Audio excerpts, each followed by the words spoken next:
Good morning, नमस्कार। Times now Bharat के morning bulletin news उदय में आप सभी का बहुत बहुत स्वागत है। मैं अमित सिंह। बुलेटिन में आप देखेंगे देश दुनिया की तमाम बड़ी खबरें, वो खबरें जो आज दिन भर का एजेंडा तय करेंगी, वो खबरें जो आपके लिए जरूरी होंगी। लेकिन सबसे पहले देखिए 5 मिनट में 25 बड़ी खबरें। संसद के शीतकालीन सत्र से पहले आज सर्वदलीय बैठक होने वाली है। सुबह 11:30 बजे आयोजित होने वाली इस बैठक में पीएम नरेंद्र मोदी भी शामिल हो सकते हैं। बैठक के दौरान कृषि कानूनों को रद्द करने, न्यूनतम समर्थन मूल्य पर कानून बनाने की मांग और तेल की कीमतों में कमी जैसे विषयों पर चर्चा हो सकती है। आगामी सत्र में संसद में पेश किए जाने वाले मुद्दों और विधेयकों पर भी नेताओं के बीच में चर्चा होगी। वहीं राज्यसभा के सभापति वेंकैया नायडू ने शाम 5:30 बजे फ्लोर लीडर्स की मीटिंग बुलाई है। शीतकालीन सत्र से पहले आज बीजेपी और एनडीए के नेता भी रणनीति बनाने के लिए जुटेंगे। दोपहर 3 बजे और शाम 4 बजे बीजेपी संसदीय कार्यकारिणी की बैठक होगी। वहीं एनडीए के फ्लोर लीडर्स की भी आज अहम बैठक होने वाली है। दोनों ही बैठक में पीएम मोदी मौजूद रह सकते हैं। पीएम मोदी आज मन की बात कार्यक्रम में देशवासियों के साथ अपने विचार शेयर करेंगे। सुबह 11 बजे पीएम मोदी देश को मन की बात कार्यक्रम में रेडियो के जरिए संबोधित करेंगे। पीएम मोदी के मन की बात कार्यक्रम का ये 83वां एपिसोड होगा, जिसमें बीजेपी नेता अलग अलग जगहों पर सुनेंगे। बीजेपी अध्यक्ष जेपी नड्डा आज दिल्ली के मोती बाग गुरुद्वारे के पास राम मंदिर पार्क में पीएम मोदी को सुनेंगे। आरएसएस प्रमुख मोहन भागवत ने फिर भारत को अखंड बनाने पर जोर दिया है। भागवत ने कहा है कि भारत रहना है तो भारत को हिंदू रहना ही पड़ेगा। ग्वालियर में अपने संबोधन में संघ प्रमुख ने कहा कि हिंदुओं की संख्या कम हो गई है, हिंदुओं की शक्ति कम हो गई है या हिंदुत्व का भाव कम हो गया है। हिंदू के बिना भारत नहीं और भारत के बिना हिंदू नहीं। खुद को हिंदू मानने वालों की पहले ताकत कम हुई, फिर संख्या कम हुई, इसीलिए पाकिस्तान भारत नहीं रहा। जम्मू कश्मीर को केंद्र शासित प्रदेश बनाए जाने पर कांग्रेस नेता गुलाम नबी आजाद ने मोदी सरकार पर एक बार फिर निशाना साधा है। उन्होंने कहा कि ये तो ऐसा है कि डीजीपी को थानेदार और मुख्यमंत्री को विधायक बना दिया गया है। आजाद ने कहा कि केंद्र ने जम्मू कश्मीर की न सिर्फ पहचान छीन ली है, बल्कि देश की सबसे बड़ी रियासत के 2 टुकड़े भी कर दिए हैं। आज हरिद्वार में पतंजलि विश्वविद्यालय का पहला दीक्षांत समारोह आयोजित होगा, जिसमें राष्ट्रपति रामनाथ कोविंद मुख्य अतिथि के रूप में शामिल होंगे। राष्ट्रपति कोविंद नवनिर्मित और आधुनिक परिसर का उद्घाटन भी करेंगे। इस समारोह में उत्तराखंड के राज्यपाल गुरमीत सिंह, मुख्यमंत्री पुष्कर सिंह धामी, केंद्रीय शिक्षा मंत्री धर्मेंद्र प्रधान और उत्तराखंड के उच्च शिक्षा मंत्री धन सिंह रावत भी शामिल होंगे। यूपी में चुनाव के चलते सीएम योगी आदित्यनाथ इन दिनों ताबड़तोड़ दौरे कर रहे हैं। कल से बनारस पहुंचे सीएम योगी आज भी काशी विश्वनाथ कॉरिडोर के निर्माण काम का जायजा लेंगे। कल योगी ने कहा कि सैकड़ों सालों बाद काशी की पहचान बाबा विश्वनाथ धाम मोदी जी के मार्गदर्शन में भव्य और दिव्य रूप में सामने आ रहा है। काशी पीएम मोदी के स्वागत के लिए उतावली है। योगी आज देवरिया और फिर गोरखपुर भी जाएंगे। मुख्यमंत्री यहां पर करोड़ों रुपए के विकास कार्यों की सौगात देंगे, साथ ही जनसभा को भी संबोधित करेंगे। किसानों ने 29 नवंबर को संसद सत्र के दौरान प्रस्तावित अपना ट्रैक्टर मार्च स्थगित कर दिया है, लेकिन एमएसपी और दूसरी मांगों को लेकर किसानों का आंदोलन जारी रखने का ऐलान किया गया है। किसान नेता राकेश टिकैत ने कहा है कि 4 दिसंबर को किसान संगठनों की अगली बैठक होगी और इसी में आगे की रणनीति पर फैसला किया जाएगा। त्रिपुरा में विप्लव सरकार ने बड़ा फैसला लिया है। त्रिपुरा में पत्रकारों और वकीलों पर लगे यूएपीए केस की समीक्षा की जाएगी। सीएम बिप्लब कुमार देब ने डीजीपी को इसके निर्देश भी दे दिए हैं। कुल 102 लोगों के खिलाफ ये मामले दर्ज हैं, जिनकी समीक्षा के बाद कई केस वापस लिए जा सकते हैं। राजस्थान के सैकड़ों बेरोजगारों ने उत्तर प्रदेश की राजधानी लखनऊ में कांग्रेस कार्यालय का घेराव कर दिया है। इस दौरान कांग्रेस कार्यकर्ताओं पर बेरोजगारों के साथ धक्का मुक्की करने का आरोप भी है। अपनी मांगों पर अड़े बेरोजगार प्रियंका गांधी और मुख्यमंत्री अशोक गहलोत से मुलाकात का आश्वासन मिलने के बाद लखनऊ कांग्रेस कार्यालय से हटे हैं। वहीं बेरोजगारों ने यूपी के इको गार्डन में ही डेरा डाल लिया है। साउथ अफ्रीका समेत 9 देशों में कोरोना का नया वेरिएंट ओमिक्रॉन मिलने के बाद से दहशत का माहौल है। पीएम मोदी ने भी इस मुद्दे पर बैठक कर राज्यों को व्यवस्थाएं बेहतर करने के निर्देश दिए हैं। ब्रिटिश पीएम बोरिस जॉनसन ने कहा है कि ब्रिटेन आने वालों को रोकेंगे नहीं, लेकिन उनकी टेस्टिंग रिपोर्ट नेगेटिव आने तक उन्हें क्वारंटीन रहना होगा। नेपाल ने दक्षिण अफ्रीका से यात्रा करने वाले हवाई यात्रियों के लिए 7 दिन का क्वारंटीन जरूरी कर दिया है। साउथ अफ्रीका और नीदरलैंड ने 3 क्रिकेट मैचों की सीरीज को स्थगित कर दिया है। दक्षिण अफ्रीका से 20 नवंबर को कर्नाटक के बेंगलुरु पहुंचे 2 यात्री पॉजिटिव निकले हैं। दोनों में डेल्टा वेरिएंट पाया गया है। हालांकि दोनों पैसेंजर्स में ओमिक्रॉन वेरिएंट नहीं मिला है। दोनों के सैंपल्स को जीनोम सीक्वेंसिंग के लिए भेजा गया है। फिलहाल दोनों यात्रियों को क्वारंटीन में रखा गया है। बेंगलुरु में हालात बिगड़ने पर सीएम बसवराज बोम्मई ने इमरजेंसी मीटिंग बुलाई और अधिकारियों के साथ हालातों की समीक्षा की। राजस्थान में एक बार फिर से कोरोना अपने पैर पसार रहा है। जयपुर कोरोना का हॉटस्पॉट बनने की कगार पर है, क्योंकि यहां पर लगातार नए केस आ रहे हैं, जिनमें स्कूली बच्चों की संख्या ज्यादा है। मरीजों की संख्या लगातार बढ़ रही है और टेस्टिंग की स्पीड कम है। इस मामले को लेकर आज मुख्यमंत्री अशोक गहलोत ने एक अहम बैठक बुलाई है, जिसमें कोरोना कंट्रोल पर चर्चा होगी। मध्य प्रदेश भी नए कोरोना वेरिएंट को लेकर अलर्ट मोड में आ गया है। एमपी के मुख्यमंत्री शिवराज सिंह चौहान ने आज एक अहम बैठक बुलाई है।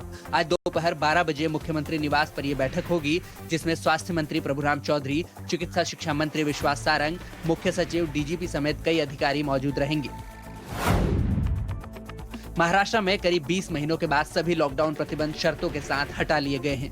कई महीनों बाद कोरोना से पहले जैसे हालात फिर से महाराष्ट्र में लौटे हैं। अब वैक्सीनेशन के साथ ही राज्य की आर्थिक, सामाजिक, सांस्कृतिक, खेल और मनोरंजन गतिविधियों पर विशेष जोर दिया जाएगा। इलाहाबाद हाईकोर्ट ने शर्जिल इमाम की जमानत को मंजूरी दे दी है। सीएए और एनआरसी के खिलाफ प्रदर्शन के दौरान एएमयू में देश विरोधी भाषण देने के आरोपी शर्जिल इमाम के खिलाफ अलीगढ़ में देशद्रोह का केस दर्ज हुआ था। इसी को लेकर शर्जिल जेल में बंद है। बिहार के जहानाबाद के काको गांव के रहने वाले शर्जिल इमाम को हाईकोर्ट ने राहत देते हुए जमानत दे दी है। भोपाल में सूदखोरों से परेशान एक परिवार के 5 लोगों ने जहर पी लिया था, जिसमें से अब 3 लोगों की मौत हो गई है। वहीं परिवार के 2 लोग अब भी गंभीर हालात में भर्ती हैं। लेकिन इस दौरान भोपाल से बीजेपी के विधायक कृष्णा गौर की असंवेदनशीलता सामने आई है। सरकार की ओर से 2 लाख रुपए की आर्थिक सहायता का चेक देते हुए कृष्णा गौर फोटो खिंचवाती नजर आ रही है और जिसे चेक दिया जा रहा है वो बेहोश और गंभीर हालत में है। केरल में आरएसएस कार्यकर्ता संजीत की हत्या मामले में परिवार ने बड़ी साजिश का पर्दाफाश करने के लिए एनआईए जांच की मांग की है। पुलिस का कहना है कि इस मामले में 8 लोग शामिल हैं। हालांकि 13 दिन बाद केवल 2 पीएफआई कार्यकर्ताओं को ही गिरफ्तार किया गया है। संजीत की पत्नी ने मुख्य आरोपी में से एक की पहचान भी कर ली है, जिसे अलाथुर उप जेल में रिमांड पर लिया गया है। लेकिन पलक्कड़ पुलिस पर बाकी आरोपियों की गिरफ्तारी नहीं होने से लेकर सवाल उठ रहे हैं। जम्मू कश्मीर पुलिस ने सुरक्षा बलों के साथ अवंतीपोरा में आतंकी संगठन हिजबुल मुजाहिदीन से जुड़े 2 आतंकी सहयोगियों को गिरफ्तार किया है। दोनों के कब्जे से AK-47 और 383 राउंड समेत गोला बारूद भी बरामद किया गया है। यूपी के बांदा में 3 तलाक का एक मामला सामने आया है, जहां नरेनी कोतवाली इलाके की रहने वाली महिला को उसके पति ने अपने परिजनों के सामने दहेज लाने का कहकर तलाक दे दिया। पीड़ित महिला ने अपने पति पर मारपीट करने और खाना नहीं देने का आरोप लगाया है। फिलहाल पुलिस ने मामला दर्ज कर कार्रवाई शुरू कर दी है। पेट्रोल डीजल की बढ़ती हुई कीमतों को कम करने को लेकर अमेरिका ने कोशिशें शुरू कर दी हैं। अमेरिकी राष्ट्रपति ऑफिस की ओर से जानकारी दी गई है। इस हफ्ते हमने तेल की कीमत को कम करने के लिए एक बड़ा प्रयास शुरू किया है, एक ऐसा प्रयास जो दुनिया को अपनी पहुंच में लाएगा। लद्दाख में रहने वाले तिब्बती समुदाय ने मानवाधिकारों के हनन के लिए चीन को जिम्मेदार होने का दावा किया है और बीजिंग ओलंपिक के बहिष्कार की बात कही है। विरोध में क्षेत्रीय तिब्बती महिला संघ के अध्यक्ष का कहना है कि बाकी देशों को भी ओलंपिक का बहिष्कार करना चाहिए। एमपी के बुरहानपुर के स्कूल संचालक आनंद प्रकाश चौकसे ने ताजमहल की तरह एक शानदार घर बनवाया है। इस ताजमहल जैसे घर में 4 बेडरूम है, साथ ही हूबहू ताजमहल की तरह इसे डिजाइन किया गया है। चौकसे ने अपनी पत्नी मंजूषा चौकसे को यह घर तोहफे में दिया है। गुजरात के गांधीनगर की चिल्ड्रन यूनिवर्सिटी विवादों में है। यूनिवर्सिटी के कुलपति के सचिव योगेंद्र पटेल ने एक छात्र को थप्पड़ मार दिया है। छात्र अपने सवालों को लेकर यूनिवर्सिटी में कुलपति से मिलने गए थे। इस दौरान ये वाकया हुआ। इसके खिलाफ एनएसयूआई ने गुजरात के शिक्षा मंत्री और डीजीपी को खत लिखकर सचिव को सस्पेंड करने की मांग की है। कल से 157 ट्रेनों के कैंसिल करने का फैसला आज भी लागू रह सकता है। रद्द ट्रेनों में पैसेंजर और एक्सप्रेस दोनों प्रकार की गाड़ियां शामिल हैं। ऐसे में आप भी रेल से यात्रा करने वाले हैं तो अपनी ट्रेन का स्टेटस चेक करके ही घर से निकले, वरना परेशानी का सामना करना पड़ सकता है।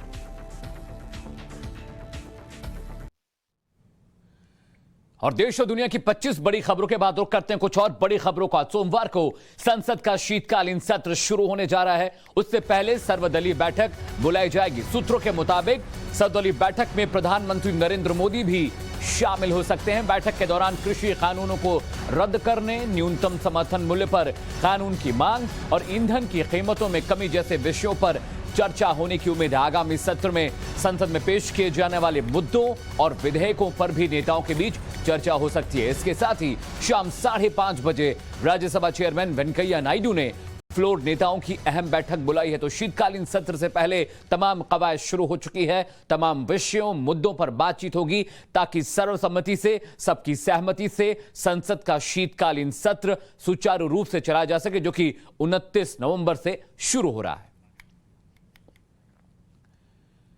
रुक करते हैं कुछ और बड़ी खबरों का। 29 नवंबर से शुरू हो रहे संसद के शीतकालीन सत्र से पहले आज भारतीय जनता पार्टी की संसदीय कार्यकारिणी की बैठक होगी। आज ही एनडीए के फ्लोर नेताओं की भी बैठक होगी। दोनों ही कार्यक्रम में प्रधानमंत्री मोदी मौजूद रह सकते हैं। बैठक में शीतकालीन सत्र में रणनीति को लेकर चर्चा हो सकती है। तो लगातार कवायद शुरू हो चुकी है और शीतकालीन सत्र बेहतर तरीके से चल सके, इसलिए तमाम दलों को बुलाया गया है। इस बैठक में प्रधानमंत्री नरेंद्र मोदी भी शामिल होंगे। साथ ही साथ शीतकालीन सत्र में तमाम बड़े विधेयक, तमाम मुद्दों पर जो चर्चा होनी है उसे लेकर मंथन होगा, चर्चा होगी और कुछ बड़े फैसले लिए जा सकते हैं।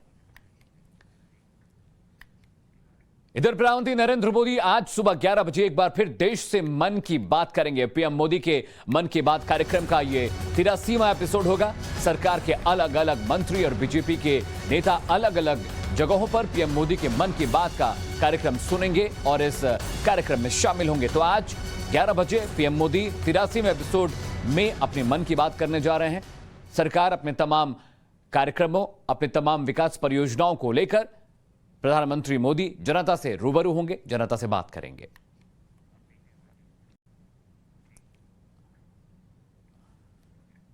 और बड़ी खबरों के बाद अब देखते हैं राज्यों की कुछ अहम और बड़ी खबरें। मिशन यूपी में जीत हासिल करने के लिए बीजेपी ने कमर कस ली है। आज इसी कड़ी में यूपी के मुख्यमंत्री योगी आदित्यनाथ वाराणसी, देवरिया और गोरखपुर में होंगे। सीएम योगी विकास कार्यों का जायजा लेंगे और जनसभाओं को भी संबोधित करेंगे। सबसे पहले योगी काशी विश्वनाथ कॉरिडोर की तैयारियों का जायजा लेंगे। इसके बाद योगी देवरिया पहुंचेंगे और कई विकास योजनाओं का लोकार्पण और शिलान्यास करेंगे। इसके साथ ही वहां पर एक जनसभा को भी संबोधित करेंगे। इसके बाद सीएम गोरखपुर पहुंचेंगे। यहां पर योगी 316 करोड़ रुपए की 86 विकास परियोजनाओं का लोकार्पण और शिलान्यास करेंगे। इसके साथ ही एक जनसभा को भी संबोधित करेंगे। एमपी की शिवराज सरकार की एक विधायक जिंदगी और मौत के बीच झूल रहे एक शख्स को मदद के लिए चेक देने के साथ ही फोटो खिंचवाने को लेकर घिर गई हैं। भोपाल की गोविंदपुरा विधानसभा सीट से बीजेपी की विधायक कृष्णा गौर की इस तस्वीर पर विवाद खड़ा हो गया है। कृष्णा गौर भोपाल के आनंद नगर के गायत्री अस्पताल गई और उस शख्स को चेक देकर तस्वीरें खिंचवाई जो खुद अस्पताल में भर्ती है। उसकी 2 बेटियों और मां की मौत हो चुकी है। दरअसल भोपाल में कर्ज में डूबे एक मैकेनिक ने अपनी 2 बेटियों, पत्नी और मां को जहर पिला दिया था। अभी तक इस मामले में मैकेनिक की 2 बेटियों और मां की मौत हो चुकी है। वहीं इस मामले में पुलिस ने सूदखोरों के खिलाफ मामला दर्ज किया है। जानकारी के मुताबिक पीड़ित परिवार ने 2% ब्याज पर 3.72 लाख रुपए का लोन लिया था। इसमें से 80,000 रुपए उन्होंने लौटा दिए, लेकिन उन्हें कर्ज देने वाले 10,000 रुपए प्रति सप्ताह ब्याज के भुगतान के लिए दबाव बना रहे थे, जिसके चलते पूरे परिवार ने आत्महत्या की कोशिश की थी। राजस्थान में एक बार फिर से कोरोना अपने पैर पसार रहा है। इन दिनों जयपुर कोरोना का हॉटस्पॉट बनने की कगार पर है। मरीजों की संख्या लगातार बढ़ रही है। कई स्कूली बच्चे कोरोना से संक्रमित हुए हैं। बढ़ते कोरोना के मामलों को देखते हुए सीएम अशोक गहलोत ने एक मीटिंग बुलाई है, जिसमें कोरोना संक्रमण को लेकर अधिकारियों के साथ रणनीति बनाई जाएगी। सीएम गहलोत ने लोगों से सावधानी बरतने, मास्क लगाने और सामाजिक दूरी का पालन करने की अपील की है। गहलोत ने केंद्र सरकार से भी अपील की है कि वो देश में वैक्सीन की 2nd डोज लगाने में तेजी लाए। इसके साथ ही जो लोग दोनों डोज ले चुके हैं उन्हें बूस्टर डोज लगाने पर भी सरकार विचार करे।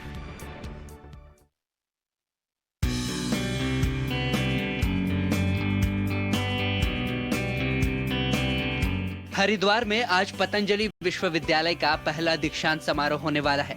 राष्ट्रपति रामनाथ कोविंद इस समारोह में शामिल होंगे। राष्ट्रपति रामनाथ कोविंद यूनिवर्सिटी के नवनिर्मित आधुनिक परिसर का उद्घाटन भी करेंगे। इस समारोह में उत्तराखंड के राज्यपाल गुरमीत सिंह, मुख्यमंत्री पुष्कर सिंह धामी, केंद्रीय शिक्षा मंत्री धर्मेंद्र प्रधान, उत्तराखंड के उच्च शिक्षा मंत्री धन सिंह रावत भी शामिल होंगे। स्वामी रामदेव, पतंजलि विश्वविद्यालय के कुलाधिपति और आचार्य बालकृष्ण समारोह का मार्गदर्शन करेंगे। दीक्षांत समारोह में मेधावी छात्रों को डिग्री और स्वर्ण पदक दिए जाएंगे। हरिद्वार में राष्ट्रपति रामनाथ कोविंद के दौरे को लेकर जिला प्रशासन तैयारियों में जुटा हुआ है। अलीगढ़ मुस्लिम यूनिवर्सिटी में देश विरोधी भाषण देने के आरोपी शर्जिल इमाम को इलाहाबाद हाईकोर्ट से राहत मिल गई है। कोर्ट ने शर्जिल इमाम की जमानत को मंजूरी दे दी है। शर्जिल के खिलाफ अलीगढ़ में देशद्रोह की धाराओं में मुकदमा दर्ज किया गया था। आरोप है कि शर्जिल ने सीएए और एनआरसी के खिलाफ प्रदर्शन के दौरान देश विरोधी भाषण दिए थे। जस्टिस सौमित्र दयाल सिंह की बेंच ने मामले में सुनवाई करते हुए जमानत मंजूर करने के आदेश दिए हैं। बिहार के जहानाबाद के काको गांव के रहने वाले शर्जिल इमाम ने आईआईटी बॉम्बे से बीटेक और एमटेक किया है, जबकि 2013 में शर्जिल ने जेएनयू में आधुनिक इतिहास में पीजी की डिग्री पूरी की है।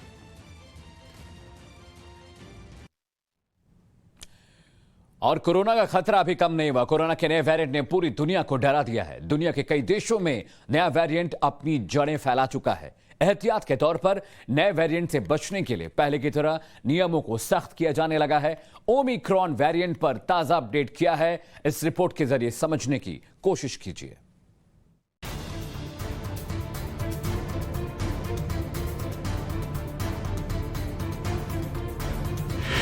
कोरोना के नए वेरिएंट से एक बार फिर वही महामारी वाला पुराना डर लौट आया है। जिस रफ्तार के साथ कोरोना का नया वेरिएंट ओमिक्रॉन आगे बढ़ रहा है, उसने दुनिया को दहशत में डाल दिया है। कोरोना के नए वेरिएंट ने 4 दिन में 9 देशों तक अपने पैर पसार लिए हैं। अब तक पूरी दुनिया में नए वेरिएंट के करीब 91 केस सामने आ चुके हैं। इनमें ब्रिटेन में 2, जर्मनी में 2, इटली में 1, इजराइल में 1, बेल्जियम में 1, चेक रिपब्लिक में 1, हांगकांग में 2, बोत्सवाना में 4 और दक्षिण अफ्रीका में 77 केस दर्ज हुए हैं। दक्षिण अफ्रीका ने 24 नवंबर को विश्व स्वास्थ्य संगठन यानी कि WHO को पहले ही केस की जानकारी दे दी थी। नए वेरिएंट के खतरे को देखते हुए ब्रिटेन के प्रधानमंत्री बोरिस जॉनसन ने कुछ नए कदम उठाए हैं। इसके तहत ब्रिटेन आने वाले हर यात्री को अब RT-PCR टेस्ट कराना जरूरी होगा। नेगेटिव रिपोर्ट आने तक खुद को क्वारंटीन रहना होगा। इंग्लैंड में दुकानों और पब्लिक ट्रांसपोर्ट में फेस मास्क के नियमों को सख्त किया जाएगा। वहीं ओमिक्रॉन के खतरे के बीच देश में भी कोरोना के मामलों में आ रही तेजी ने केंद्र और राज्य सरकारों को सतर्क कर दिया है।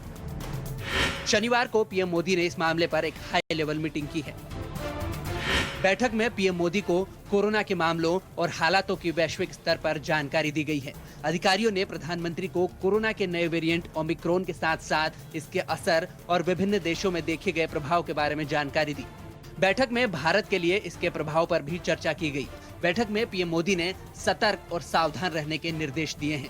साथ ही अंतर्राष्ट्रीय अराइवल की निगरानी की बात भी कही है। वहीं राजस्थान में आजकल कोरोना के मामलों में उछाल देखा जा रहा है। यहाँ राजधानी जयपुर में लगातार केस सामने आ रहे हैं। इनमें स्कूली बच्चों की संख्या काफी ज्यादा है। मामले की गंभीरता को देखते हुए मुख्यमंत्री अशोक गहलोत ने अहम बैठक बुलाई है। बैठक में कोरोना पर काबू पाने को लेकर मंथन किया जाएगा। जो नया वेरिएंट आया कल परसों साउथ अफ्रीका के अंदर, और भी ज़्यादा खतरनाक हो सकता है वो। हमारे यहाँ थर्ड वेव की संभावना व्यक्त की जा रही है, पर अभी फॉर्चुनेटली अभी लक्षण दिख नहीं रहे। परंतु पिछले 10 दिनों में जो संख्या बढ़ रही है, राजस्थान में बढ़ रही है और सब जगह बढ़ रही है, वो चिंता का विषय बना हुआ है। तो अभी भी मास्क लगाने की जरूरत बहुत ज़्यादा है। जो लापरवाह लोग हो गए हैं। राजस्थान के साथ देश के बाकी राज्य भी नए वेरिएंट को लेकर सतर्क हो गए हैं। मध्य प्रदेश के मुख्यमंत्री शिवराज सिंह चौहान ने भी नए वेरिएंट पर चर्चा के लिए बैठक बुलाई है। इस बीच 20 नवंबर को साउथ अफ्रीका से बेंगलुरु आए 2 लोगों का सैंपल पॉजिटिव पाया गया। हालांकि उनमें कोरोना के डेल्टा वेरिएंट की पुष्टि तो हुई है और दोनों को क्वारंटीन में भेजा गया है। बहरहाल कोरोना के नए वेरिएंट ने एक बार फिर टेंशन बढ़ा दी है। मौजूदा वक्त में कोविड प्रोटोकॉल के सख्ती से पालन की जरूरत है ताकि किसी भी आने वाले खतरे को पहले ही रोका जा सके। Bureau report, times now, Navbharat. और ओमिक्रॉन पर इस रिपोर्ट के बाद रुक करते हैं कुछ और बड़ी खबरों का। संघ प्रमुख मोहन भागवत ने एक बार फिर बड़ा बयान दिया। मोहन भागवत ने कहा कि भारत को भारत बने रहना है तो भारत को हिंदू रहना ही पड़ेगा। उन्होंने कहा कि हिंदू के बिना भारत नहीं और भारत के बिना हिंदू नहीं। भारत टूटा, पाकिस्तान हुआ क्योंकि हम इस भाव को भूल गए कि हम हिंदू हैं। तो इस वक्त की बड़ी खबर बता रहे हैं, संघ प्रमुख मोहन भागवत ने हिंदुत्व को लेकर, भारत को लेकर बड़ा बयान दिया है। सुनिए उन्होंने क्या कुछ कहा। आप देखेंगे हिंदुओं की संख्या कम हो गई, हिंदुओं की शक्ति कम हो गई या हिंदुत्व का भाव कम हो गया। इतिहास सिद्ध, तर्क सिद्ध, अनुभव सिद्ध बात है, भारत हिंदुस्तान है। हिंदू और भारत अलग हो नहीं सकते। भारत को भारत रहना है तो भारत को स्व का अवलंबन करना पड़ेगा, हिंदू रहना ही पड़ेगा। और हिंदू को हिंदू रहना है तो भारत को एकात्म और अखंड बनना ही पड़ेगा। हिंदू के बिना भारत नहीं, भारत के बिना हिंदू नहीं।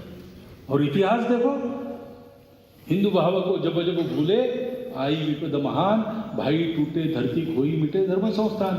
और क्या, भारत टूटा, अभी अभी टूटा। क्यों टूटा? पाकिस्तान हुआ। क्यों हुआ? तो हम हिंदू हैं इस भाव को भूल गए, वहां के मुसलमान भी भूल गए। और हिंदू अपने आप को मानने वाले की संख्या कम हो गई, ताकत कम हो गई। पहले ताकत कम हुई, फिर संख्या कम हुई। और इसलिए वो पाकिस्तान भारत नहीं रहा, हिंदुस्तान नहीं बना। कह सकते थे कि तुम अपने आप को हिंदुस्तान मत कहो, वेद हमारे यहाँ हुए, संस्कृत का व्याकरण हमारे यहाँ लिखा गया है, जिससे तुम्हारा हिंदू नाम तुम लगाते हो वो सिंधु हमारे यहाँ है। तुम हिंदू मत बनना, भारत मत बनना, हम बनेंगे, तुम दूसरा नाम ले लेना, ऐसा वो कह सकते थे। उन्होंने ऐसा नहीं किया क्योंकि उनको पता था कि हिंदुस्तान कहेंगे तो भारत आएगा और भारत कहेंगे तो हिंदुस्तान आएगा। हम पाकिस्तान ठीक है। और मॉर्निंग प्राइम टाइम में वक्त है छोटे से ब्रेक का। खबरें लगातार जारी हैं, आप देखते रहिए टाइम्स नाउ। नवभारत जल्द लौटते हैं।